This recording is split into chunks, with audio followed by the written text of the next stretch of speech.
Now then, people, welcome back to the Just Joe football show. And as Sean Ely says, it's the return of the Italian stallion. It is Mr. Andrea Russo. It has been so long. He's been a busy guy. It's great to have him back. And he's going to solve all Leeds United's problems in one video. Too much pressure, mate. You put too much pressure on me now. How are you, though, mate? It's been ages, man. Are you doing well?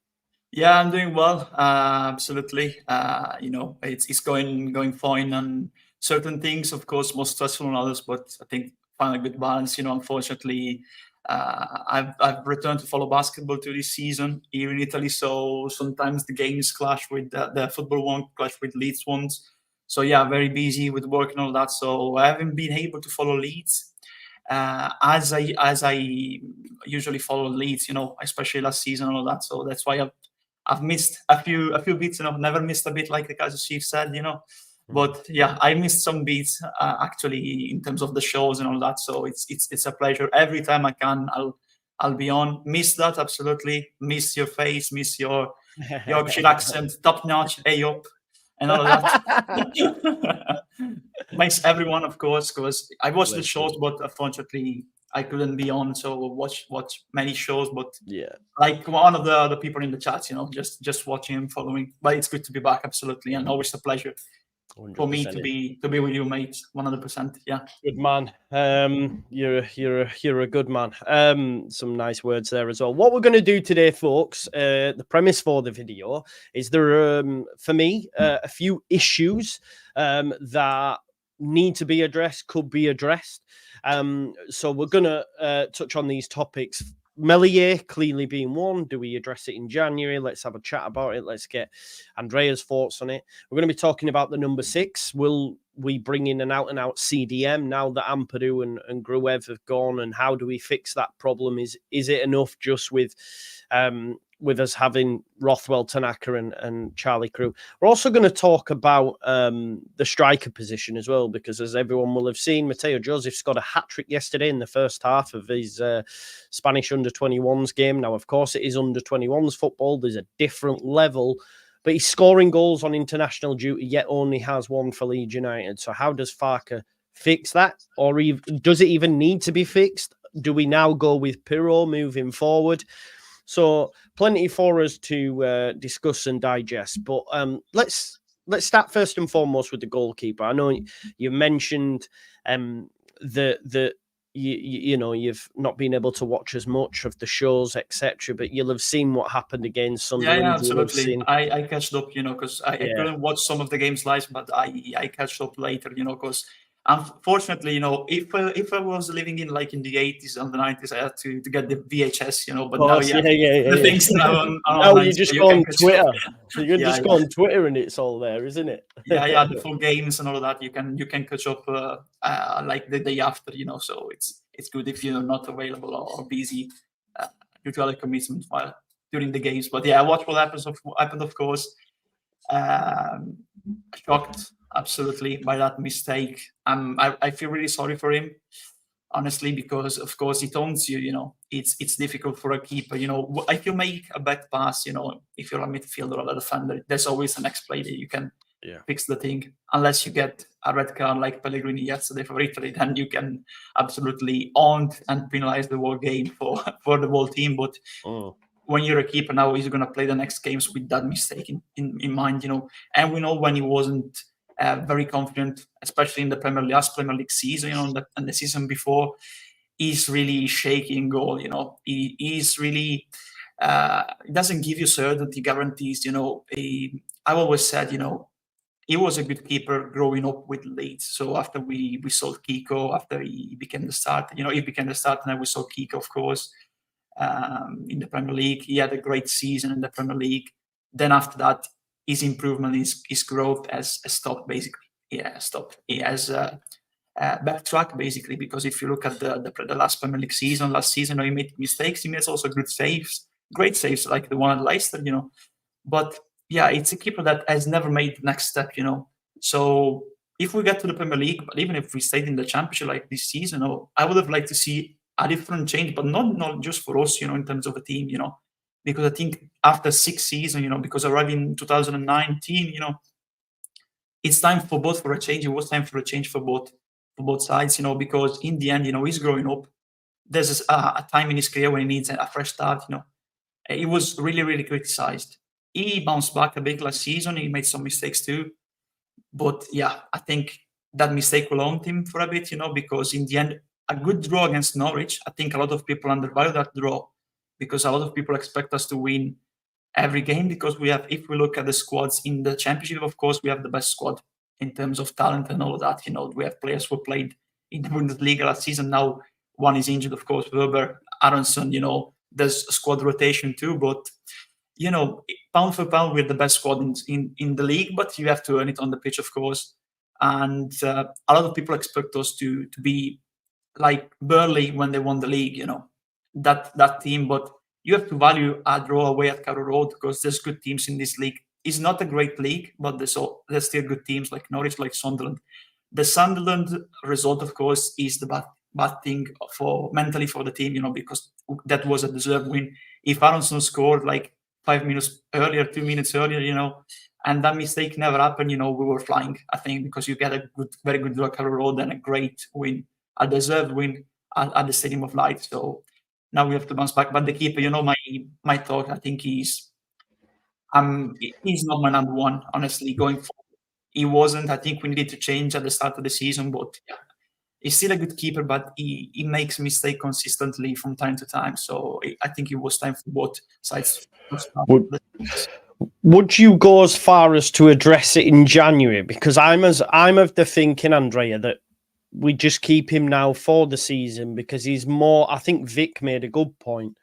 He's not his biggest fan, but still probably get promoted with him in between the sticks. Do you agree with that? Because that's where my head's at. It's like I don't see the need in us going to replace him now. I think Connor might have spoke on it. I don't know if I saw Sam Johnston on his thumbnail, but he's starting week in, week out for Wolves. I think it'd be very hard for Leeds United. Very hard, impossible. Yeah, to go and maybe get someone of a sufficient level in January anyway. I think for me, regardless of if we go up, go down, I think it's something that needs looking at in January. But some will say, let's get someone in at the end of the season. But some will say January. Where's your head at with it? I'm in the middle, you know, but I never hide, you know, when I have to give my opinion. So if there's a good opportunity like there was last season, you know, when we were talking, if you remember, in January of this year, you know, we were talking about Drongowski. There was that rumor of Drongowski, you know, and I think the other keeper, you know, Pandur. Is he still at Brentford, by the way? No. Drongowski, the Polish one. Oh, not the Polish one. Strakowski. Right. I know you will get it right in the end. The name. Yeah. You know, you learn so much about names and accents now, like a master now on that. Yeah, but Drongowski, you know, there was like that player that was Pandur that eventually signed for our City, you know, and Drongowski signed for Panathinaikos. So there was the discussion last January. There will be the discussion again this January, of course.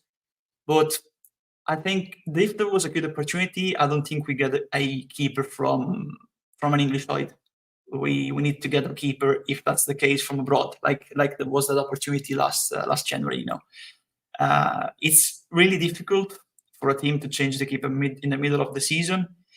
I still think he's not the most suited in terms of ball possession and all of that in the build-up, in terms of ball distribution, goal kicks and all that, suited for this style of football.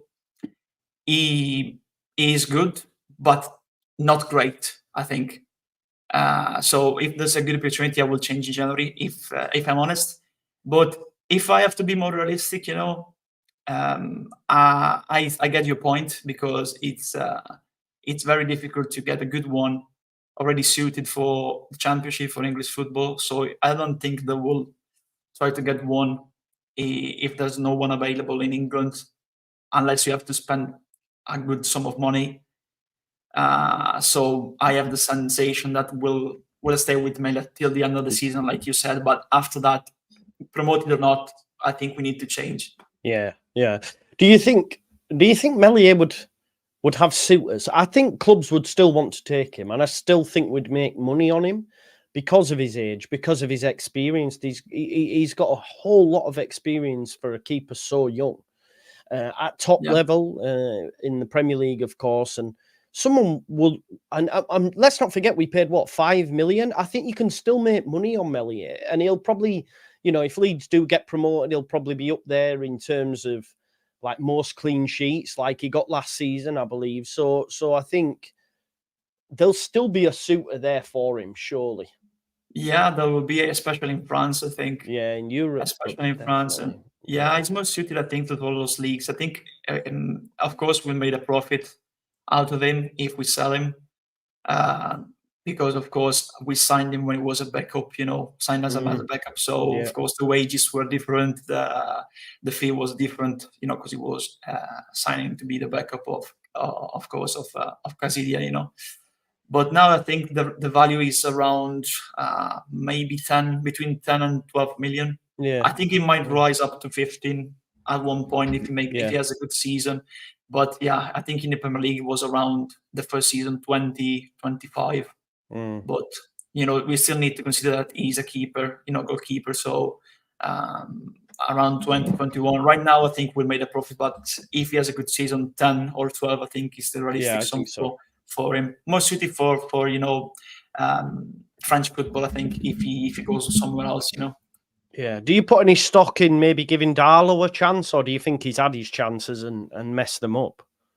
Well, that really surprised me, you know, because I was ready. I thought he was going to be number one. He had a good season at Hull the season before. Yeah, I don't know what's happened, honestly, to be fair, because, you know, when we signed him, of course, he has proven that he could be a good keeper, both in the Championship when he got promoted with Newcastle and with the Toon, you know, when he had he had a full season, didn't he? Yeah. Exactly, you know, and now he has also the opportunity, you know, because he was called up by West the other time, you know. So he wants to get games, it's obvious. Otherwise, he wouldn't accept a call up by Wales. A call up he refused years ago, you know, because I think he was trying to be selected by England, you know, when he had that good season, you know, because you don't have many good keepers, you know, and we saw that yesterday with Pickford, actually. But yeah, regarding yesterday too, I want to we can't all have Buffon and then Donnarumma just like come off the conveyor belt as soon as Buffon's done. You know, I mean? You're lucky.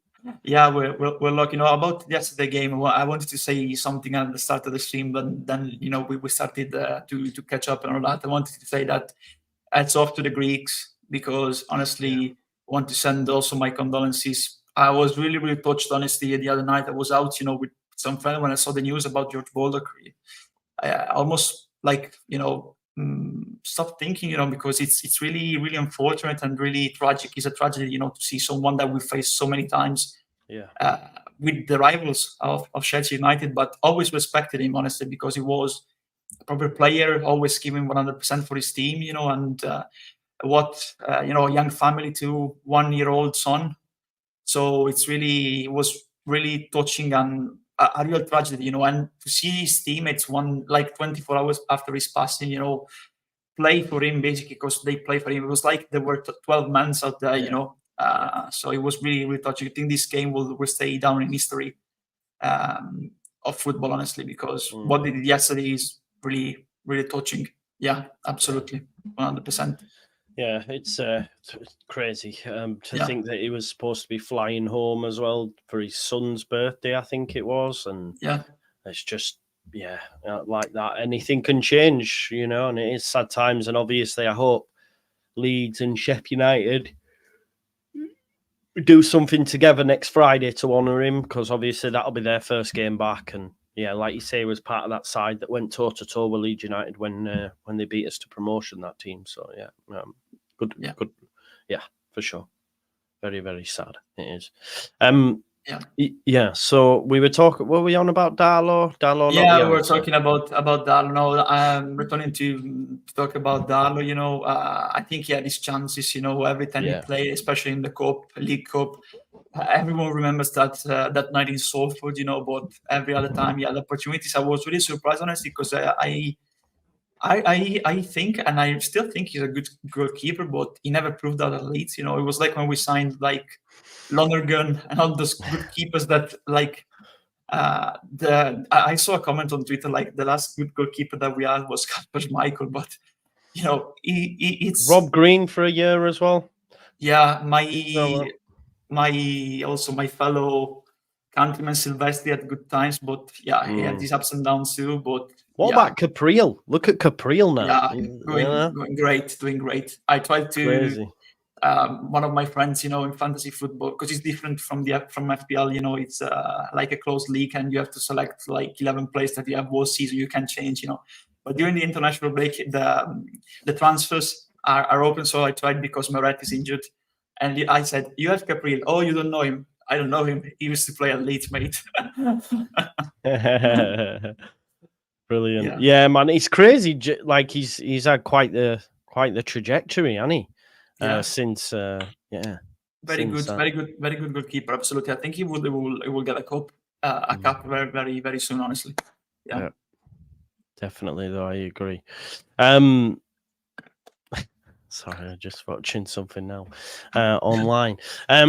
Right, okay. So Melier, we keep end of season, then obviously address it then. I think that's probably going to be the way that we go. In terms of CDM now, I mean, how's your luck? Leeds United obviously get Ilya Gruev and Ethan Ampadu, captain, and Gruev injured within a week, bro. Like, it was brutal when we heard about the news, and they're both going to be looking now till 2025 at the least. March period, I think. Yeah, 5 months. I think it was confirmed by the Bulgarian head coach. Yeah. How do we fix this, mate? Because obviously we've seen Tanaka and Rothwell. They're not out and out sixers. They're eights playing there. I know Tanaka's probably more apt at it than what Rothwell is. From all the noise we've started to hear, it looks like the club think that they do need to go and get someone. That's music to my ears, because at first, mate, I didn't think we would address it, if I'm honest. Yeah, I wouldn't have thought that too, honestly, to be fair, because it's really, especially in the summer, when we do all those shows about the transfer, it's always every time moving slow, but now it's time to act too, honestly, because I like both Tanaka and Rothwell, to be fair, but they're both eights. They're not six. I think in modern football, the way I think football is, you need a playmaker, a six playmaker that can give you also guarantees in terms of the defensive end, on the defensive side of football. And next to him, you need to play with a number 8 that can get forward, make central cuts, follow the play, and also return on the defensive end to help. Otherwise, you'll have the 6 like in the desert, like all alone, in the middle of the park, and you're too much exposed. But you need one. So I think that's what the problem was with England last night. Declan Rice just on his own, like there was no one alongside him. We had all these attacking, and they were just able to, attack at will with Greece. Yeah, absolutely. Because there's also irony in this, because of course we absolutely. It is absolutely penalizing. It's like crippling. I don't know the right term for it. It's of course impacting. That's the right term. Impacting our season. The fact that we have Ampadu and Gruev both out at the same time. For a long time. But we saw at certain times to number 6. Now we have both number 6 out, and we saw 2 8. With no 6, so if we want to see the ironic side of it, what absolutely we need to get on the free agents market and sign a player. There's another example in Italy. There's like Torino and Genoa who are both strikers out, and they're looking to sign both of them Balotelli because he's a free agent.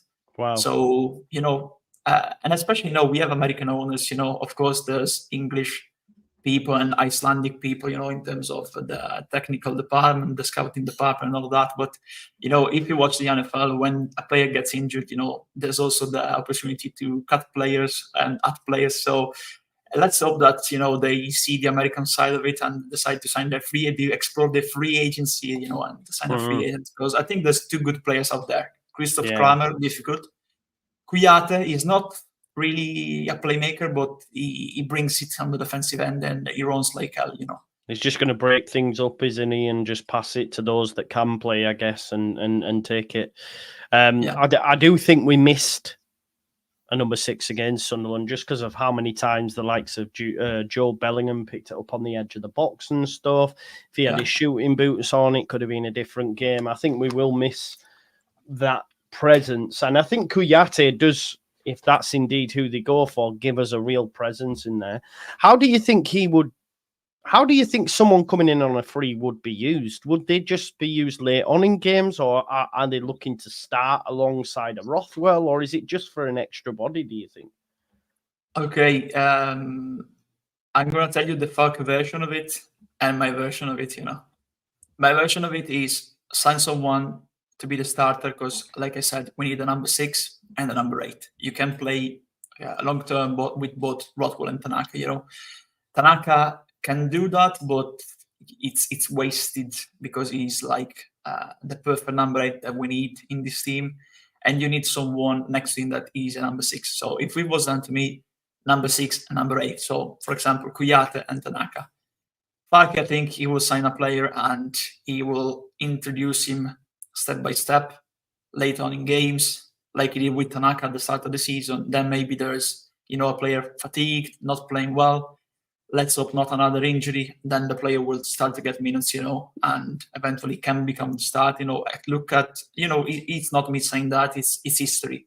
Like, look how Greenwood got into the team last season because, there were players that were suspended, that were injured. So he got into the team like that, But January, wasn't it? I think he got in January. December, January, because we needed to move Ampadu because of Straub in the defensive line, and we played Gruev there, of course. Another thing was, of course, the other example, Archie Gray, started in midfield, and we moved him at right back, and Kamara got into the team because of that, So I think if we look at the history of Falk, that's the case. I think if Kouyaté signs, he will not start at the beginning. He'll need to adapt and understand his football. Then when he thinks he's ready, he'll start to pick him as a sub, I think, at the beginning. I think the thing with Kouyaté as well, he's played a hell of a lot at centre-back as well, so it's another body there because we're very light in that area. I mean, God forbid we got a centre-back injured, then we really would be in trouble because, Debayo, Vobers and having surgery. There is also the case that Strauch and Vober have both played in CDM as well, so I guess there is a lot of moving parts there if indeed we do choose to do that. I have the centre back for January, by the way, already. You do? We need to try to get spent. You need to try to get a loan. I think he will be available on loan because he's barely playing. Godfrey. Who's this? Sorry. Ben Godfrey. He's not playing at Atalanta. He's not involved basically. So really? Did they sell him or was he loaned? No. They signed him on a free. This I think it was on a free. Yeah, it was on a free. Let me. No, it was not on a free. He was not on a free. They signed him from Everton, but they're barely playing him basically because they have a lot of centre back. So honestly, if you want to try to sign him, difficult, but loan with an option to buy maybe. So of course you can challenge Rodon too, because we know that Rodon had these ups and downs, recently too, compared to last season. So you can challenge him, and you have a player that needs a step back because he's barely playing. He's not playing basically, not playing, not involved. Yes, I agreed. I do just want to pick up because I always think Sean believes, he said, I'd rather give Crew a chance, but Farker doesn't have the balls to play a youth player coming through, just like Creswell. Unless I totally disagree with this statement, mate. You only have to look at history with Farker, not just at Leeds, but at Norwich and stuff. He prefers youth. I think we have one of the second youngest squad. He's made Mateo Joseph. He started the season with Mateo Joseph as his starting striker when he had Joel Piro on the bench. That is showing confidence in youth in a season where we must get promoted. If you look at his time at Norwich, he promoted Jamal Lewis, Max Lowe, Archie Gray obviously being one. The fact that Chambers, Crew are even close to it. Debayo, for example, no one knew about Debayo. These are players that are getting close to it. You can't just, and I've had this conversation before, Sean, you can't just give them a chance. It's not charity. By that logic, give me a chance. Like, it's crazy. Like, we have to go up this season. So we can't just be saying, boy, you've got to give him a chance. And ultimately, if the level of the players coming through isn't ready, then that's, we could point to any manager at any club. You have to have the youth coming through in order to play them. Charlie Crew's clearly a talented player, but let's say, for example, Leeds got promoted last season. Charlie Crew would be nowhere near it. Nowhere near it. Mateo Joseph probably wouldn't have been nowhere near it. So you've got to take these different things into consideration as well. I just think it's very harsh, and I know you dislike Fag, so it's easy to say don't have balls. But I mean, and if we're being honest, when we talk about Creswell, he wasn't of the level that we needed. He's not good on the ball, and you've seen the stinker he had the other week. I don't know how he's got on since then, but what do you think on this? Give Charlie Crew the opportunity. I want, honestly, to be fair, because you don't need, unless you're a generational talent like Archie Gray, that is playing like a veteran. You don't need to rush the development of a player. I just give you one name, Lewis Bate. Yeah, exactly. Yeah. Lewis Bate, look at what Marsh did. He had a good game. Everyone was absolutely raving about him. Look at this. Next game. It's so true, man. So true. Loads of tacticos on Twitter would have told me Hosanna, that Lewis Bate. Polion, all those players, Dominic Dompolion, Bryce Hosanna, all those kind of players, I remember also, many Jürgen Stokes, all those kind of players, Ryan Edmondson. Mate, don't get me started on Edmondson. That was the first season that they wanted Ryan Edmondson to start. Give Edmondson a chance. He's now playing in Australia or something, man. Do you know what I mean? It's like crazy. No, I'm happy when they do well, but every player needs to find a level. And there's you remember Patrick Cutrone on Wolverhampton, the Italian striker. Yeah. Now he's doing great. In Serie A, it's like the second goal scorer in the league table. with 4 goals in 6 games. But look at him. Yeah, look at the guy at Wolves who, when they bought Fabio Silva, they paid like 30 million for him. Look what happened there. And Vic makes a good point. We've got Drama Perkins. Where's Sonny Perkins now? You know what I mean? He's in Lincoln. I don't know. He's still on our books, but yeah. And Drama. I think football has changed a lot. Because many people don't watch the games, honestly, and they just get influenced, by what they see online. There's a lot of comments, a lot of compilations, and you actually have to watch the games. You actually have to watch. If you don't watch the games, at least watch, complete compilations of the play, not just the flavors and the glitters, that. You need to watch how they move without the ball, how they move defensively, how their whole game is built, Because, of course, if you watch a compilation of Lewis Bate, well, of course, he's a good player in League One. Maybe he will get back to the Championship one day. I think he'll get back to the Championship, but he's not at the level that we needed, back then. And his development was rushed. And we ruined him. Look at Joe Gallagher, too. He had great impact in the Premier League. Bielsa managed him greatly, Bielsa. Yeah. Then we rushed him because we had a squad of players that weren't up for it in the Premier League. Then Marsh was forced to play Gallagher because other players, we had injuries, and other players, were not up for it mentally.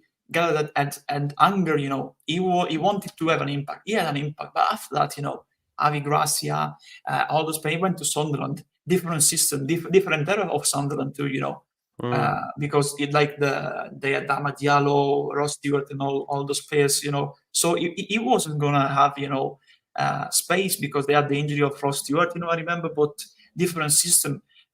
So you don't need to rush them. You need to wait for them. Crew is a good player, very good. Yeah. But like I said last season with Joseph, there were many people saying, start Joseph. Bamford, and Joseph needed to get more involved. Absolutely 100%. I always said that. He needed to get more involved, especially towards the end of the season, because Piro wasn't having impact, before the Norwich game. Bamford was and is struggling, of course, with injury and form. So he needed to get more minutes.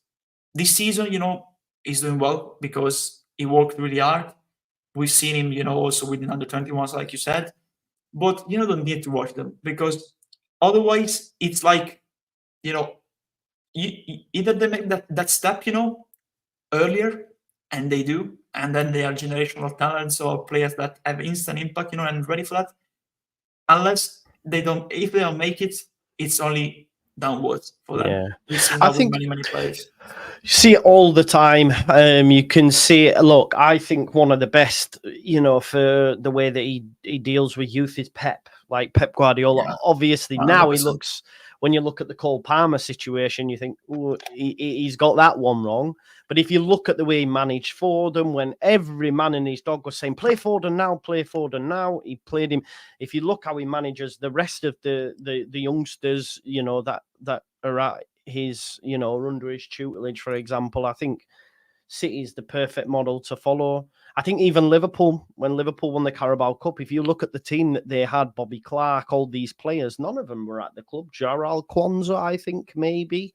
Ultimately, you can have an amazing youth setup, but to make that next step, it's absolutely huge. It's absolutely huge. So, I think it's wrong and remiss of us to be just like, play them, just give them a chance. That's just my thought on it, It was only last season people were saying Farker was going to ruin Gray for playing him at right back, and he's playing him too much. And now people are saying they want him to play everybody else. I just don't know.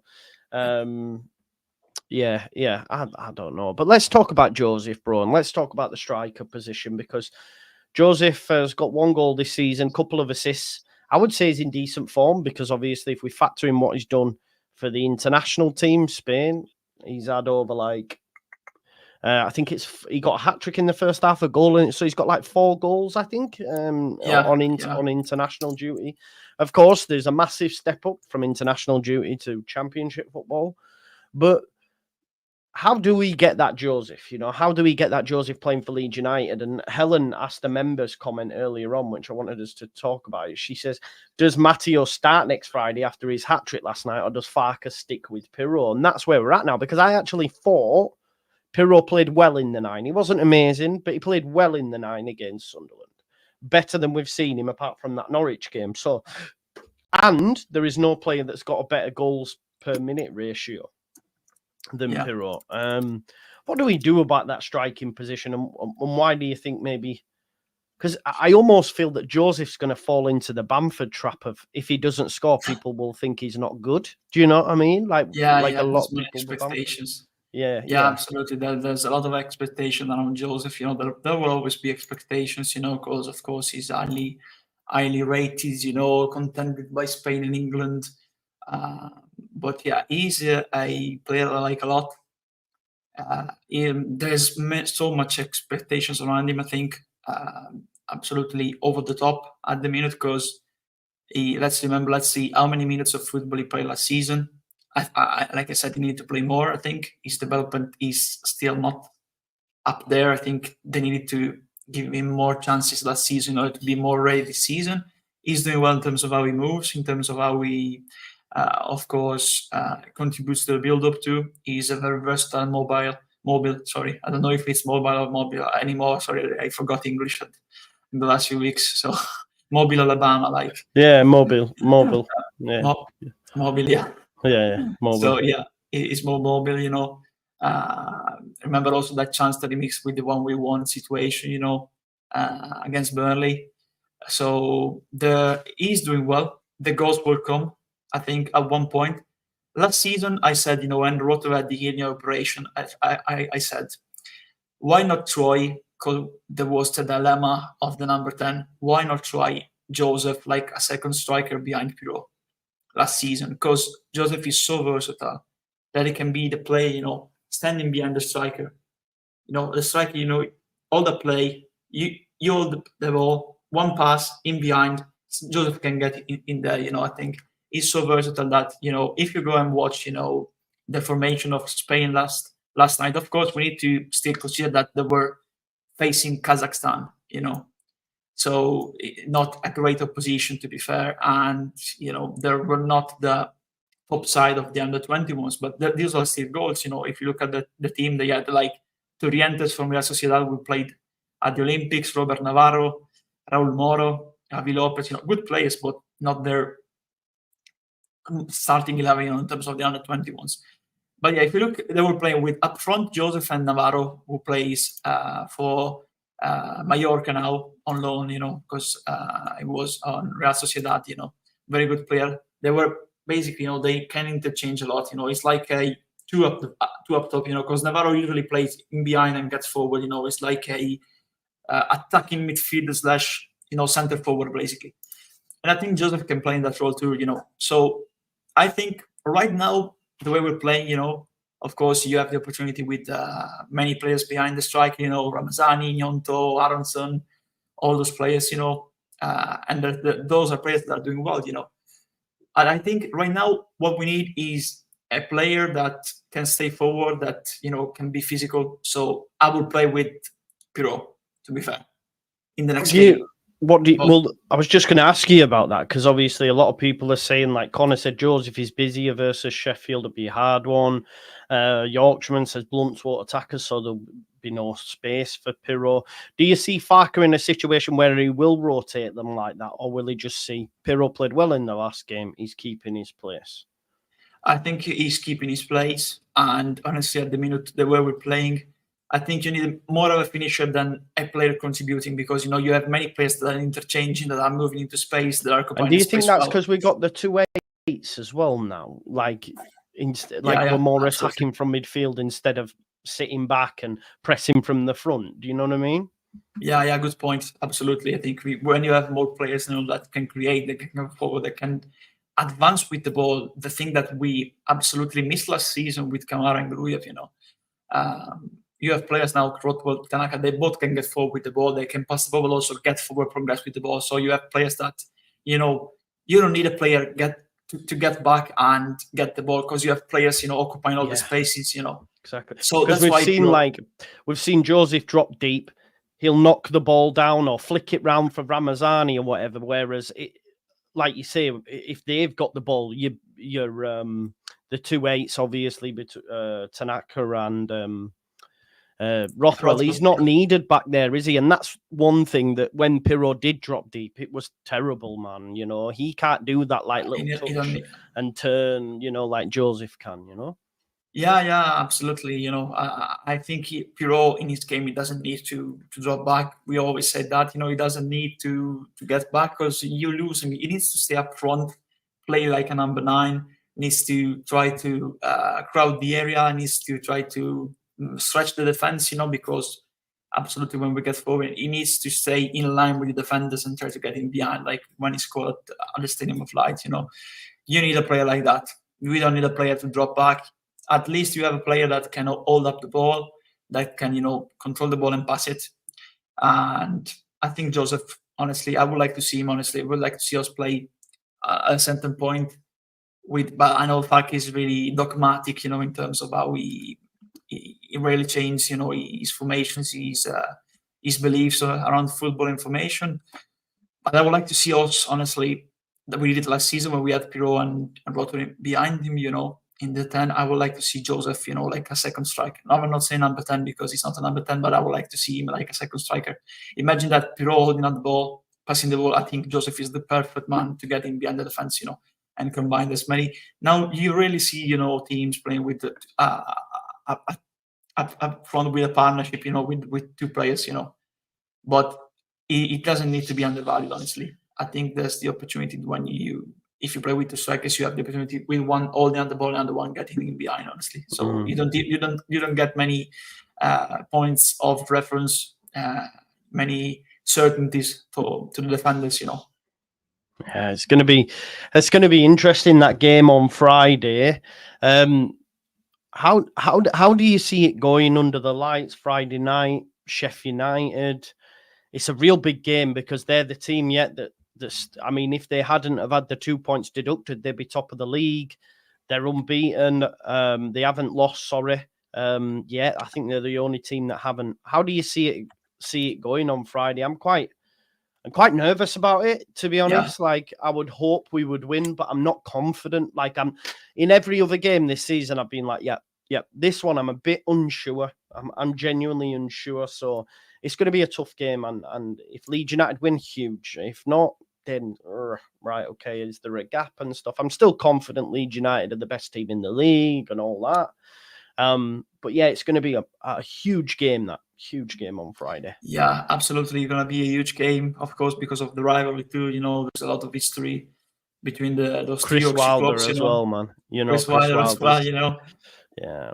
Leeds Muppets and all of that. I don't like managers talking about other teams. I get if it's me and you talking about other teams, but from a manager, he talks about Leeds too much. But yeah, I think it's. I really hope that we every fan base, especially ours, we focus on the game. Especially, it's going to be a special occasion for Sheffield United. So don't focus on the past. Let's remember, especially Baldock, and just focus on the good side of the rivalry too. So it's going to be a very fierce game. It's going to be a fun game to watch. I think the first thing that we need to see if the players have learned the lesson of Burnley, because against Burnley, that is a similar kind of game. They are a physical side. They are a side that is both physical, but also they are sharp. They get forward, and they play together for a long time now. Many of them. So there's also these kind of stuff to consider, honestly. So I think it's going to be decided, of course, in midfield, because they have, like I said, physical players that can go forward. Blaster, even Ahmed Hodzic at the back, O'Hare, Alfie Gilchrist. They've got the lad who they got from left back. Is it Burrows? Was he called from Peterborough? Burrows, yeah, from Peterborough. They've got Harry Suter. They've got a very good team. Kiefer Moore hasn't scored yet, but yeah. He's going to score against us, ain't he? Yeah. You know that. I always said that, yeah. Sean Ely says, super chat for my nemesis. I know the international break is shit for Leeds YouTubers marching on together. Thank you very much for the contribution, Sean. It'll go towards, bro. Thanks very much, mate. Yeah, look, I think, I don't know how that game is gonna go. This is what I did see this comment earlier actually from AD. I'm just gonna bring it up. It made me chuckle. 1 second. Let me see if I can find it. Wish you would have kept Sam Greenwood. So greedy. Please recall him. Other than that, life is good. Love the show. Sam Greenwood's not of the level. You might see him go down the leagues, by the way. I'm not too sure. AD, is he playing well apart from his greediness? Has he got any goal contributions? Can he take a free kick? I believe it's a myth. They like to Gentry. I know that they're called the Gentry, at PNE. Yeah, a very, very historical club, PNE. Remember the semi-final, always remember, when they talk about Leeds and PNE, they of course remember the 6-4, but that semi-final John Parkin, wasn't it? John Parkin. Yeah, John Parkin under the cuff, yeah. Yeah. So he's played 6 times, 0 goals, 0 assist. Yeah, not great, Sam Greenwood. I wonder if he'll go on loan again.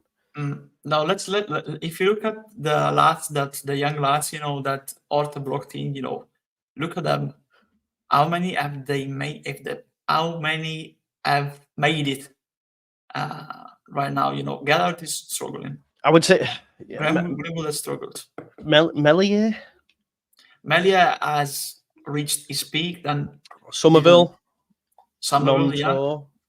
Yeah, no, I mean just the ones from the that were bought for the academy. You're looking at like Paveda, Perkins, Greenwood, Gelhardt, Strauk, yeah. Strauk, Strauk. Yeah, Strauk. It was the first season of that one. Yeah. So the other ones, there's there's not many, to be fair. No, there isn't, mate. There isn't. And this is the thing. People like, Joseph. We can't forget Matteo Joseph. Yeah, Joseph, fair enough. Yeah. But I think some of them, like Greenwood and Perkins, they're on very good wages as well. I think they're on very good wages for what they are, and that's why we've struggled to probably offload them and stuff. So you might just see their contracts run out. I think that'll definitely be the case with Sonny Perkins, because I don't know how he's getting on. Someone said Leyton Orient. I think that's where he started his career, and then he went to West Ham, and obviously has gone back there. So we'll have to wait and see. But yeah, how are you feeling with Leeds United's expectations for the season, bro? I'm still thinking we get top 2. I'm quite confident of that fact. I know you won't have been able to watch a lot of the opposition, but does anyone like overly worry you? No, honestly, I think the league is not the same like last season, because last season you had Leicester, you had Saints, you had Norwich were a good side too. I think there's the league league table reflects the level of the league. Of course, there's like 3 good teams. I think Sunderland right now are overperforming. But Norwich and West Brom, I think Coventry too is still a good team despite their ups and downs. But apart from that, honestly, yeah, going forward, I think West Brom and Norwich. So Burnley, of course, we know that they're. It seems quite wide open, doesn't it, Andrea? There's no runaways. No runaway teams. We looking at our squad, especially if we sign also the free agent, as the DM, there's no excuses not to win this league, honestly, to be fair. Honestly. And I think if we don't get the results that we want, we've seen, that how it goes with American ownerships. They given Falke all the tools. I think we needed, apart from 2, the number 10. And I think we needed another striker because we've seen that Pat, unfortunately, he's never fit. No, I'm sorry for him, honestly. I'm not criticizing him. It's not his fault, but after the injury that he had his second season in the Premier League, he was never the same player. He had a good spell of 3 games last season, but he's not fit. And the problem is that he renewed, 2026 it was in the Premier League, I think. So he still has 2 years on his contract, on of course Premier League wages because he signed the Premier League. Yeah, 2020. Of course, maybe they've lowered, of course, we're just talking about the balances and all of that, not looking at him, he's not down to him. Of course, he's his profession, it's his job. So, but looking at the current state of the player, the impact that he can have, of course, I really like him as an individual. I always said that, he's very good to listen to. He's very articulate. He's a good person. He's a good person. But right now, he's not contributing to the team because unfortunately, it's not down to him again. He's injured. So I think going forward, we still need another one. Maybe even a loan in January from a Premier League club if we don't want to spend, or you just get and scout a player and you get the 3rd choice striker in. Because again, we've seen what happened with Gruev and Ampadu. Let's talk about if Piro and Joseph get injured, one of them. You just have one striker then. People will, again, now I predict what is going to happen. I'm not looking at the chat. Now people are going to say, yeah, but we can play Nyonto Ramazani in the number 9. You bet. Wait and see. Moving square pegs round holes, innit? Square pegs round holes for sure. I just having a look at the contract situation. I didn't actually know, but Darlow's ends 2025. He's only got a year, like same as Firpo, Byram, and Cairns. So they actually run out of contract next season. The end of this season. So I don't think we're going to be getting rid of Meslier anytime soon when the 2 backup goalkeepers both are out of contract this summer. So that's interesting. And Bamford, you're right. 2026, same with Dan James and Meslier. So it's quite in all 3 keepers contracts in the next 2 seasons. So they'll have to make a decision this summer on Meslier because they either give him a new deal, otherwise he's going to leave the following season on free, or they try and sell him. But then he'll only have a year left. So then you're not going to get massive amounts. So it's going to be interesting to see what happens there. I think this season, it's crucial not just because of the on the pitch side of it, but also off the pitch. I was going to say off the field, watching too much NFL late on Sunday nights recently, so off the pitch, but especially because this time, Hammond, Steinson, Miles, they took risks, they made choices. We needed the club to invest. They did, but it's crucial to get promoted this season. If we don't get promoted, it's down not just to Falke, of course, because of course the manager is culpable.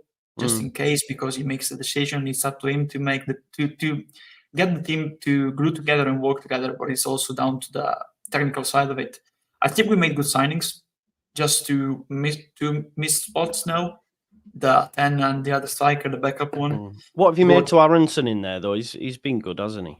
yeah, he's adapting well. You know, especially he's he's a push. Like when he gets the ball, he sprints. You know, when he sprints, he's good. It wasn't easy for him, you know, because coming back after how he left, you know, I remember him. It was a different time, you know, different ownership. To this current ownership would have never allowed him to, after the season ended, was ending. I don't remember the correct time, but he had an interview with like a media, you know, one of those pages on Instagram, you know, one of those magazines, I think, where it was with the Richmond FC, you know, the Ted Lasso one, saying people were doubting me at the start when I got to the Premier League. The main motivation was to prove them wrong after we got relegated. So you know, poor timing, but it wasn't easy because people, you know, went in their frustration at them, rightly, because, you know, how the left is criticizable. Absolutely, they deserve the criticism. They deserve the criticism, praise and criticism when it's due. You know, now we deserve the praise because he was really humble to get back. Not humble to say. I'm not saying humble to because he graced us because he's coming back. I get what you're saying though. Yeah. He's got his head down, hasn't he? He's got his head down. He's showed it on the pitch. He hasn't been doing interviews. He hasn't been talking. He's just let me work hard, you know? Yeah, exactly. You know, he said, okay, I had struggles in the Premier League. I went to the Bundesliga. Maybe my level when I was in the Austrian Bundesliga, the Österreich Bundesliga, I was good there, but I didn't prove what I could do there in the Premier League and the Bundesliga. So I needed a step down in order to make a bigger step up if we got promoted, of course. So fair play for him. That absolutely. It's great. It's great to see. Is there anything else you want to touch on, Andrea, before we exit? Oh, I want to get your thoughts, of course, on Lee Castley, because, you know, it's really time up. Game over. Let's finish. No. I think it's. Do you know what? I want to get back to the 21s you said yesterday. Yeah. I think for me, any other association would have acted. We're waiting, like sitting on our hands, like the results. What is it? 3 results. Couple of wins against an island team that are rubbish. If I'm being honest, sorry, Sean. You know, Greece. We haven't been beaten in 7 games against Greece. And look, obviously, I don't think he's got a Scooby-Doo. Well, he probably does have a Scooby-Doo, but my point is he's not the man for that job. He's not the man for that job. I think that's the problem with the FA.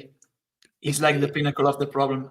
Yes. What did he do apart from working with the under-21s, winning the under-21 Euros? Of course, yes. People are considering like the replacement of Southgate on all terms, you know, because he made the same path as Southgate from the under-21s to the senior side, you know, of it. But Southgate had managed and failed at a club, so he knew what senior football was, you know. He learned the harsh way because he got relegated with Boro, you know. Do you know what? Do you know what it showed me as well yesterday? The problem England have is always trying to play all the best players, even when it doesn't suit the balance of the team. And for me yesterday, Foden's barely played this season at all, right? But it was like, I've got all these players. I'm just going to play them. So forget Watkins, even though we should have played with the strike. Forget Watkins. Let's just put all the best players on the pitch. You know, you had Palmer, Foden, Bellingham, you know, Gordon. And then when it was time to make the subs, instead of changing it tactically, what he did is he just swapped those that were easy to swap. He brought out Gordon, for example. That's just an easy change. Why not keep Gordon on and change something in the midfield? Why not take Bellingham off, for example? I know he went and scored, but my point is there's almost like a fear when it comes to England and England managers. I can't not play these players when it's bullshit, man. Yeah, it's just I think relying, you know, on the players that he managed, you know, in terms of it's not a good sign, you know, because he's relying on players that he had when he was in the under-21s, you know. So he's not good when you have senior players like Harry Kane and all those kind of players, you know, and you just rely on the players that you had in the under-21s because you manage all of them, you know, Palmer, Gordon, and all that. Has Joe froze, or it's me? I have to figure it out, you know. Has Joe froze, or is it me? Let's see. Joe froze. Okay, so the floor is down to me. I took over now. A coup.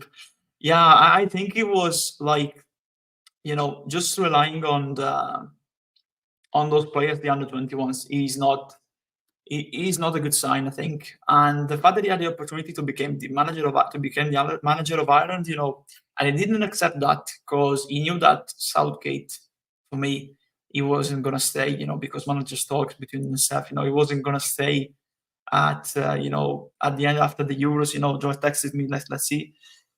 My Wi-Fi has gone. The only problem is I don't know how to close this thing. So this is the beauty, like we say in Italy, you know, il bello della diretta, the beauty of the live stream, you know. So yeah. Let me text Joe. Okay, so so yeah, I think, you know, he will try to wait and have a shot, you know, at the England job, but you know, he wasn't up there, you know, because he never managed at senior level, and doing what you do at the under-21 side, try to replicate that on a senior level when you're facing real opposition. Is real opposition, of course, to the under-21s, but it's a different kind of football, you know.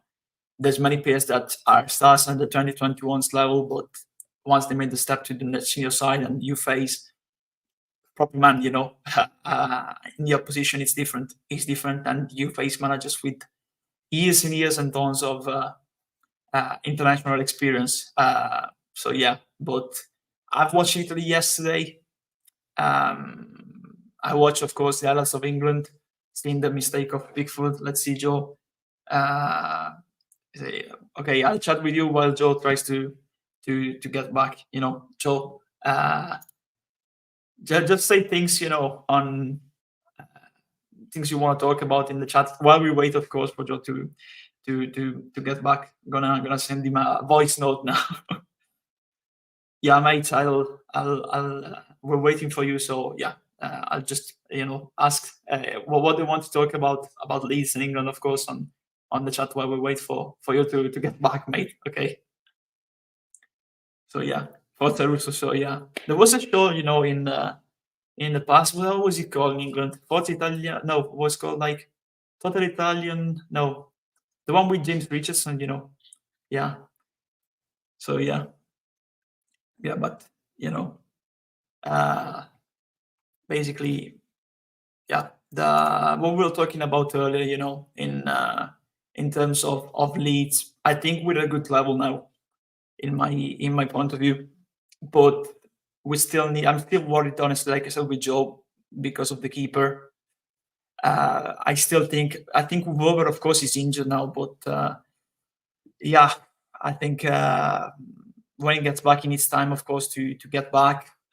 So I still think we need another one there, you know, because of course, if you look at that, Strauch, Rolon, Weber, and of course the Bayo. So I still think we need another one. Yeah, I see Pineapple on Pizza in the chat. Don't say that, lads. Don't say that. So honestly, don't say that, because it's like an heresy, you know, that kind of thing. Yeah. So honestly, it's really really not good for us, honestly. Hurts my heart, honestly, to be fair. Yeah, Leeds need another defensive midfielder, of course. Yeah, like we said before, here's Joe coming back, mate. I held the fort like I was like General Custer, you know, holding the fort. Up there, you know, there were like comments, but I tried to talk about Leeds first, so the majority were about Leeds. But yeah, the final thing, how Italy draw because Pellegrini, that's because of Pellegrini. I don't know how stable my connection is because I've had to hotspot to my phone because Virgin's gone weird, so my connection's probably really bad. We will bring the show to an end. Unfortunately, Danny, I know, Danny, you've got a show due at past. I can't do the redirect at the minute because I can't get onto YouTube Studio, but there is a show 7:30 on Not Another Leeds pod. Gary from Talking Shut. Michael says, Joe, resign and give the podcast to Andrea. He held the fort super well. I have no doubt. I have no doubt about that. But there is, hang on, we might be good. And it's happened again. It's happened again. I think, they need to do something with the connection up there, in the north of England, lads. There's also the irony that, he said that and you froze, it's a divine intervention. I think as soon as I try to put it onto my internet, it goes off. So hey ho, it is what it is. I'll end the show here. Go check out 7:30 and Not Another Leeds pod. Great show there. Thanks, Andrea, for coming on, and we'll see you again soon. Always a pleasure, man. Bye-bye, folks. Bye, lads. Bye now. Have a nice